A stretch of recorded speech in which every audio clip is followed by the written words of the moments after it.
c'est quoi un islamiste? Laissez-le terminer.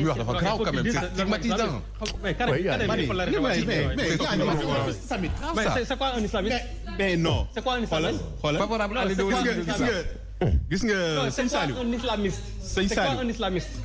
bu demee bay wax dara da koy maîtriser. sëñ Saliou C'est quoi un islamiste? D'accord, sëñ Saliou laisse-le terminer. sëñ Saliou. waaw mais dimbali ñu ñun sëñ xamuñu Saliou les principes mais néew fi di wax xam nga vraiment on n'est pas là pour ça il faut xam nga problème bi la d'accord mënoo fi nekk accepté wu ko waxee man de lu ma dama koy leeral. non xam nga leeral askan bi lu ma damay leeral askan bi leeral rek. li ñuy wax mooy bi Pastef tasee du tey.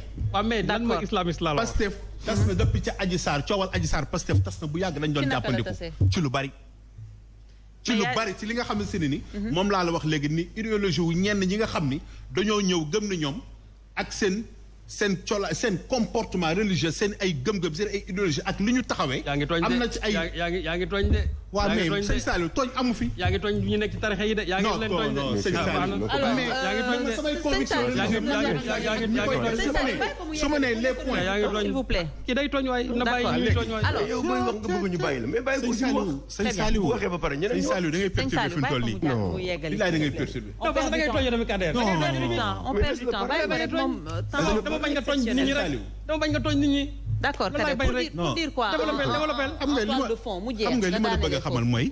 chaque jour nga tooñ kenn du la wax dara. donc dañoo toll foo xamante ne il fallait que ñu officialiser ko mu jeex lépp dem ci jàmm léegi nag la ca des mooy manière bi mu amee mënoon naa amee nii mënta amee nii li sëñ Saliou di jéem a démontrer mais Sénégalais xamoon nañ ni Pastef tas na. d'accord même waa Pastef ñoom seen wax xamoon nañ ni Pastef tas na. donc nguur gi da leen ñoom les leaders les responsables ci seen wàllu bopp.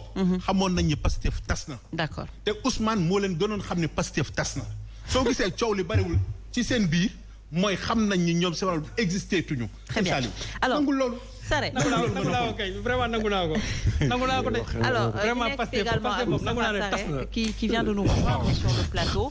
On ne sait plus lan la ñuy wax Pastef ou ex-Pastef je pense que vous allez nous le dire mais lan mooy nekk après cette dissolution lan mooy nekk le sort aujourd'hui des patriotes. waaw nen ne nga may ma remercier ñi ma fi fekk ci plateau bi di am mbégte lool retrouver mon frère vraiment mon très cher frère Serigne Saliou qui était à l'hôtel n'est-ce pas qui a subi les foudres de mes amis là et alhamdoulilah bi ma ko retrouver di am honneur aussi partager plateau bi ak nit koo xam ne c'est quelqu'un que je suis depuis un certain temps et qui a émerveillé presque tout le Sénégal je vous nomme Pape Moussa Sow n'est-ce pas maa ngi koy féliciter di ko remercier encore ci liggéey bi muy liggéeyal démocratie sénégalaise ni muy leeralee honorable d'accord la ni muy leeralee mbir yi ci pour askanu Sénégal maa ngi ko ciy remercier bon je suis pas là pour être d'accord avec elle donc di remercier aussi mon frère je crois qu'il est non ne me coupez surtout pas ne me coupez surtout pas mais c'était juste pour rire c'est la parole alors que je n'ai rien dit surtout pas. Non, vous m'avez adressé la parole. Vous m'avez adressé la parole. Non, yow yaa ma doon tooñ rek. C'est pas une manière de mais je comprends aussi. Ils ont l'habitude. Xamewuñu jigéen ak góor. Pour ñoom lépp tapé la rek c'est dur. Y a pas de souci. Continuez. Maintenant, remercier aussi mon frère Omar Faye que je retrouve également et Kader. Avec qui j'ai partagé un plateau je crois damay bëgg rek tàmbali ci wax ne Ndoumbelane est une formidable émission franchement c'est une émission que je ne rate pas que je regarde toutes les semaines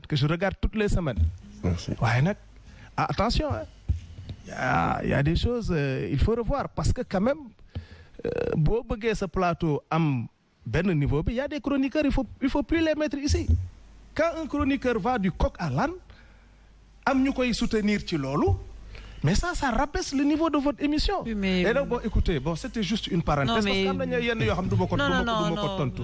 pour ensuite monsieur Sarré non. s'il vous plaît damay wax rek ne.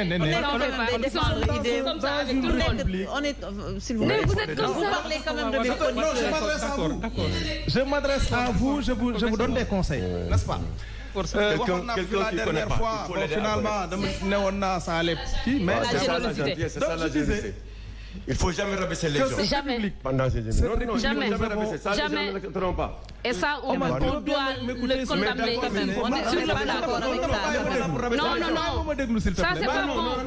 Ça, c'est pas bon.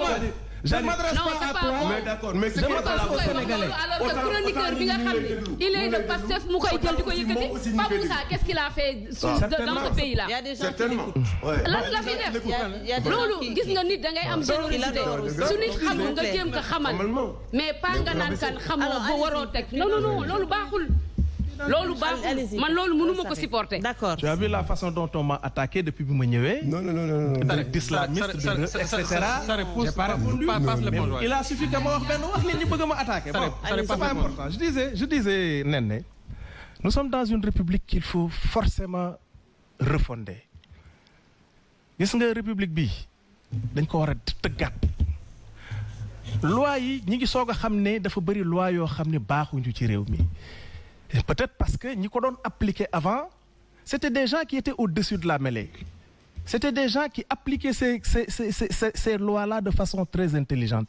Il a fallu qu'un pouvoir vienne di ko appliquer ni mu ko neexee di ko utiliser di manœuvrer di manipuler pour que Sénégalais comprendre que ni cette république nous devons la refonder. Xam nga ces gens-là ñoom c'est eux qui ont perdu le président Macky Sall. Dès le départ, je faisais partie de ceux qui pensaient que le président Macky Sall mënul a def miracle économique. Non. Et l'histoire m'a donné raison. Il est totalement passé à côté sur le plan économique. Man li ma doon yaakaar mooy que su ñëwee compte tenu de son parcours. Je parle pas de son parcours de ministre et de premier ministre parce que ça il le devait seulement à un homme. Waxuma parcours li mu nekk ministre premier ministre et cetera benn nit rek moo ñëw décréter def ko ministre def ko premier ministre def ko et cetera def ko directeur mais li ma jàpp ne li mu dund. bundu xataal bi ñu ko bundu xataal ci biir PDS. lu jiitu moom ñu bundu xataal ko Idrissa Seck man jàppoon naa ni Macky Sall su ñëwee ci état de droit lay consacrer toute son énergie mais il est arrivé au pouvoir au lieu que mu attaqué wu ci état de droit. defaraat ko comme ni mu ko waxee woon d'ailleurs moom mais il a utilisé l'administration pour s'attaquer à ses opposants bañ na ko ba taxaw na publiquement wax ne je vais réduire l'opposition à sa plus simple expression ça franchement du discours homme d'État. C'est pas le discours d'un homme, mais vous pouvez lui demander de se taire là, s'il vous plaît. Il faut lui demander de se taire quand même. Que vous. Il faut qu'il apprenne à être poli et à écouter les gens. Madame, apprenez à être poli. S'il vous plaît. Donc je dis non, il faut qu'il apprenne à être poli quand même. Il ne faut pas qu'il coupe à tout bout de champ les gens. Donc je disais tantôt que Macky Sall bi mu ñëwee au lieu que mu utiliser l'administration bi ñu ko jox tous les moyens yi ko Sénégalais yi jox pour mu rétablir l'état de droit, il a utilisé l'administration pour s'attaquer à ses adversaires politiques. Ñun bi ñuy créer suñu parti en 2014 de 2014 à 2021 maa ngi défier bépp nit waxuma ñi nekk ci plateau bi bépp nit ku mën a taxaw wax ne Pastef am na un discours dur bu mu mës a génnee. De 2014 à 2021, nous avons toujours su être un parti d'opposition qui privilégiait l'argument et les documents. Moo taxoon dañoo tuddee woon suñu parti boo xam ne opposition argumentée et documentée lay doxal. Donc ça veut dire que vous avez été poussé à bout. De relever le niveau du débat. C'est à partir de 2021 que bëgg wax ne que ce discours a commencé. Mais laissez-moi, je vais venir. Omar, déglu ma rek maa ngi ñëw. Xam nga man li may wax dawuma ko. Li may wax dama ko ñeme dama koy wax. À partir de 2014 à 2021, on a cherché à relever le niveau du débat. Débat yi nga fii dégg yëpp Pastef moo ko génnee. Les questions les plus cruciales. Mousso dégg benn homme politique wax ko fii les questions de souveraineté c'est Pastef qui les a soulevées dans ce pays. On en a discuté. Ousmane Sonko a été le premier homme politique à dire que dafa war a jeex bu ñuy dem élection présidentielle candidats yi ñëw takk seen ay micro solal ay xartum seen ay jigéen ak ay casquette jox ko seen ay góor taxaw di wax naan fan leen ma te duñu wax fan la ñu jëmee réew mi duñ ko wax sénégalais yi. Il a été le premier à écrire un livre tuddee ko Solution pour un Sénégal nouveau.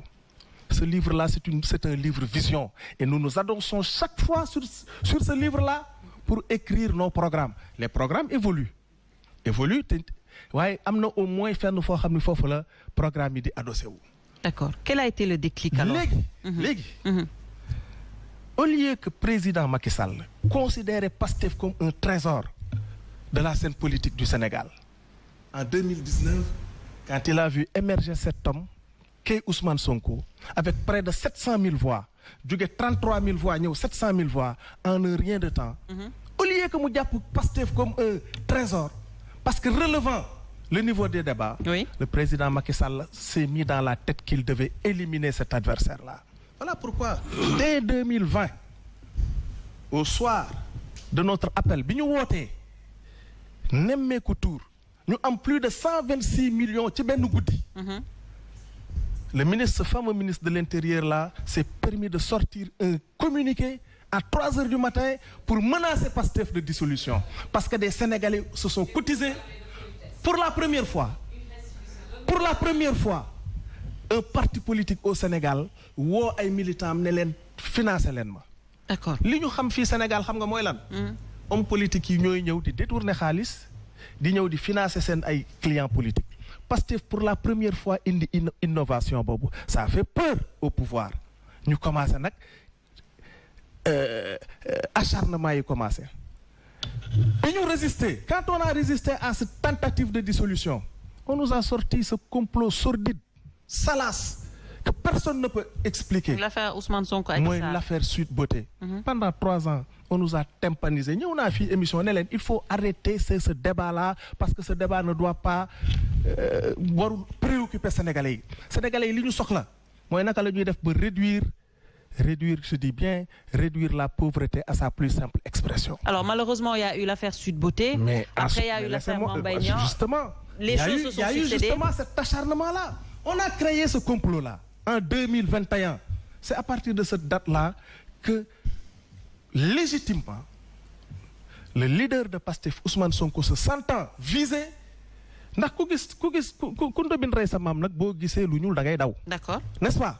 Quand il a vu le sort qu'a subi Karim Wade, le sort qu'a subi Khalifa Sall sous le même régime, en un rien de temps. D'accord. Mais il a dit que ñii ci man la ñu jëm.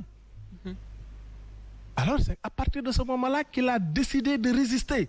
Et un homme politique qui résiste, xanaa du ngeen ko wax nag muy wax naan waaw man de vraiment nanga ma.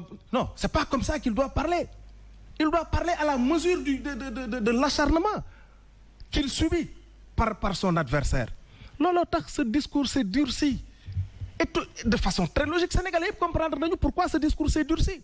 Ce discours s'est durci ñii continuer di acharné wu ba finalement xam naa normalement war nañu rus. mais sànq Omar Faye dafa pointer quand même du doigt Ousmane Sonko peut-être ak ñi muy àndal parce que vous savez, vous l'avez dit à maintes reprises. Oui. Que dañuy chercher peut-être prox ndoll pour am fuñ ko téye. Donc quand vous avez vu dañuy chercher prox ndoll ñi muy àndal. Non, pas yéen.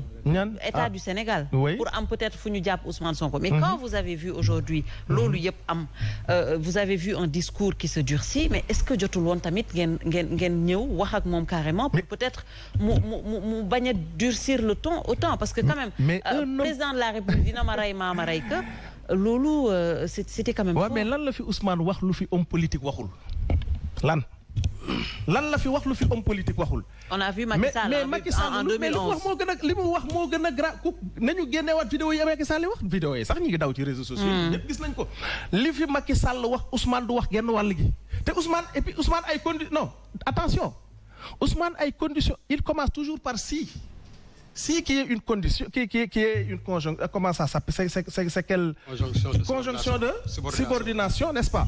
Il commence toujours par un si. su ma defee lii dinaa def lii waa un homme politique lu tax ñu koy bañal un tel discours. Comment un homme politique naka la ñu mën a jàppee un homme politique c'est-à-dire di ko tere mu dem élection parce que dafa diffamer quelqu'un. D'ailleurs il n'a même pas diffamé le mec il n'a même pas diffamé Mame Mbaye Niang. Soyons sérieux su fekkoon te ni procureur duggul woon ci affaire bi Ousmane Sonko génnee preuve c'est parce que c'est le procureur qui a corsé justement les chefs d'inculpation. C'est lui qui a parlé de recel de documents administratifs. C'est lui qui a parlé également, bon moi je suis pas juriste, hein, c'est lui qui a parlé injure publique, etc. moo ko ci dugal. S'il nous avait seulement laissé avec Mame Mbaye Niang, Ousmane génnee preuve bi parce que sénégalais yi xam nañu ne que ni Ousmane détient par devers lui le rapport. Le rapport il existe. ñoom am na ñu koy tuddee pré-rapport, am na ñu koy tuddee xawma et cetera xawma lan ak lan ak lan. Il faut le publier benn yoon. Kader, je ne vous parle pas s'il te plaît. Non, c'est pas honnête. Ça c'est malhonnête. Non, c'est malhonnête parce que vous avez déjà commencé à m'attaquer ma bàyyi la ci biir. Non. S'arrête. Da nga commencé à m'attaquer ma noppi bàyyi la ci parce que à partir de ce moment, non li nga wax du ma ci politique suñ ko mayu publier ce que vous avez. Publier, vous avez les preuves, il faut le publier. De dénoncer ses adversaires. Mais politique boobu muy def. C'est ça qu'on comprend. C'est un homme politique. On ne lui permet pas de dénoncer ses adversaires. Lan lay war a def? Un homme politique d'opposition, par essence, son rôle c'est de dénoncer le comportement de ses adversaires. Et un discours politique. Et il le fait. D'accord. Ousmane l'a toujours fait avec responsabilité. Mais quelle sera l'étape suivante, Taï? On parle plus de Pastef parce que Pastef. Écoutez,